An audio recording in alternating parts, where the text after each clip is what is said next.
I come to you tonight asking for a little extra dram of time because I bring you a tale of hope, of journey, of self-discovery, but also of treachery, duplicity, and skullduggery. A tale, of course, worth only of mayonnaise. This tale, by the way, is rated NYBP, no yokes, but puns. We begin in the Low Country. A 15-year-old young lady at Somerville High School. One day a friend, bearing gifts from far away, but he made it clear. I'm sorry, 70s flashback. Anyhow, this friend brings a book, one that intrigues our young Caroline. Little does she know, it could change her life. Fast forward, she graduates. She decides journalism is pretty cool. She wants to influence the world. To our luck, she chooses USC and the J School. You could tell from the start that she had it. She was inquisitive. She was perky. She had that steely-eyed look. She spends 4 great years here, absorbs all we can teach her, and despite that, takes a job in local TV. But she does well as an anchor reporter, and after a few years, she feels restless. She still wants to change the world, find solutions. She knows there's a lot of baloney in this business. She doesn't want to get sandwiched in.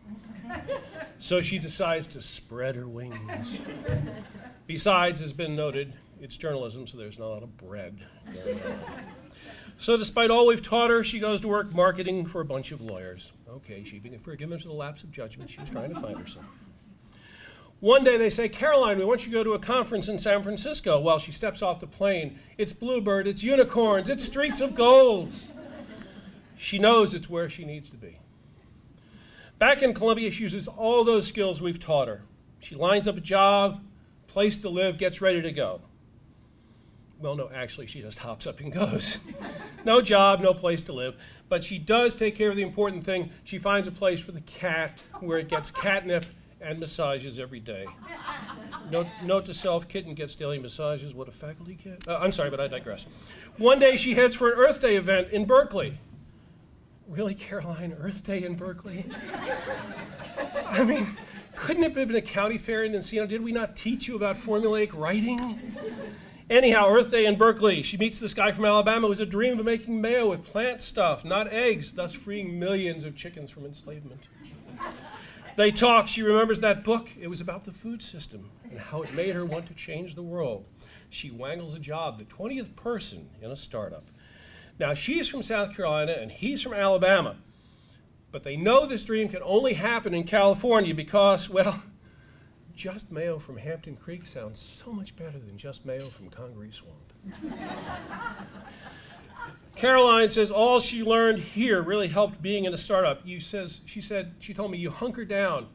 You look up occasionally, you hunker down again, like being in the Coliseum. And when you're the 20th employee, you do whatever is necessary, like senior semester. Well, she advances from sales associate to director of corporate partnerships to VP of operations, and all is well and good with the world, and they live happily ever. Well, not exactly. Because this is a tale, after all. There must be a villain, a devil.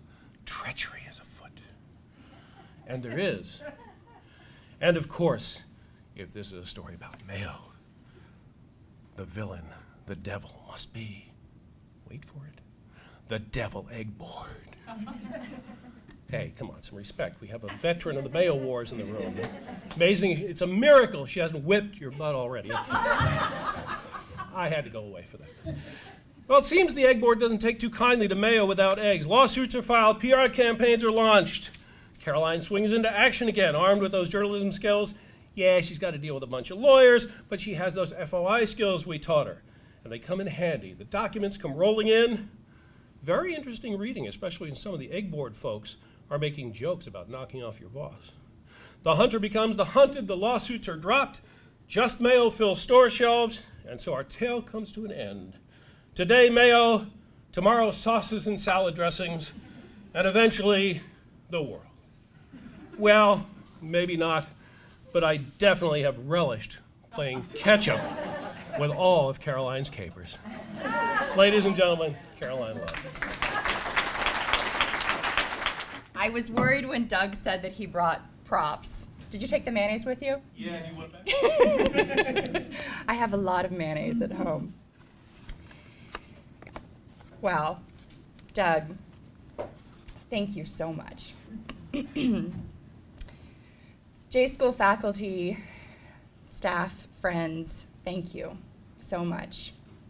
It is such a special feeling to be here tonight, especially when I look around this room and I see the faces of people who have had such a tremendous impact on my life.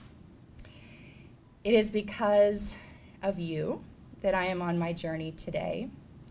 So thank you very, very much for this honor. It is really you that should be receiving the honor. I am most grateful for this award because it got me on a plane to Columbia. I moved to San Francisco 5 years ago, and I haven't been back to South Carolina since. So thank you very much for the very kind forcing mechanism that brought me back to this place that I love so very, very much. And if you need me, I will be binging on El Burrito and Blue Cactus until my flight tomorrow. I spent today exploring a Columbia that is so strong and has grown so much, and a university that is changing in such exciting ways. I am in absolute awe of this beautiful building, although I do have a lot of fondness for the very late nights that I spent editing packages in our underground, cell phone, signal-less, fluorescent-lit Coliseum. It was there, that I became aware of the power in information and how people crave stories, and that I had the voice to tell them. I thought my method would be a microphone and a camera, but after a few years behind the anchor desk, I knew ultimately that there was one story I wanted to focus on. And that was the reality of our food system, and combined with the explosive population growth and the pressing urgency of not only talking about it, but disrupting a system that is broken and building something better. My company, Hampton Creek, is studying plants for functionality to replace unsustainable ingredients in food with something better. Our mission is making the healthier thing more affordable and accessible to everyone, everywhere. And that everywhere is very important to us because it's not about San Francisco. It's about Summerville, South Carolina, and Birmingham, Alabama, and Monrovia, Liberia. It's also not just about mayonnaise and cookies. Prior to founding Hampton Creek, our CEO, Josh, built a school in Liberia for girls at risk of being sold into sexual slavery, and to get them off the street and into school.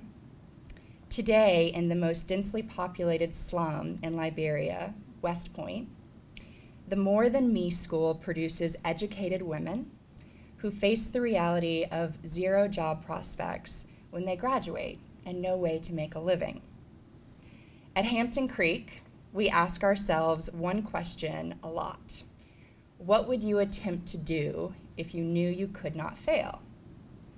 When faced with a challenge like Liberia, our answer is build an entrepreneurship program and a bakery.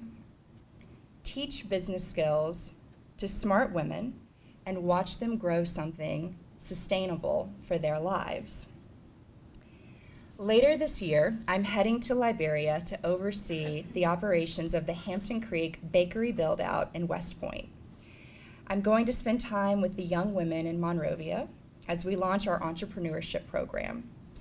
Our hope is this becomes a replicable model to build sustainable communities all over the world. Being back here tonight has me thinking a lot about the power of an educator and the impact a teacher has on a student's life. And if I am able to leave even a drop of impact on these students that the educators in this room left on me, Liberia and the world are going to be a better place. Doug, Dean Bierbauer, Brandy, Dr. Collins, Professor Cornegay, Sandra, Rick, Harvey, Professor Wiggins, Dr. Tanner, Dr. Smith. Thank you for inspiring your students every single day, and thank you for inspiring me 10 years ago. And thank you so much for having me back here tonight. It is truly an honor.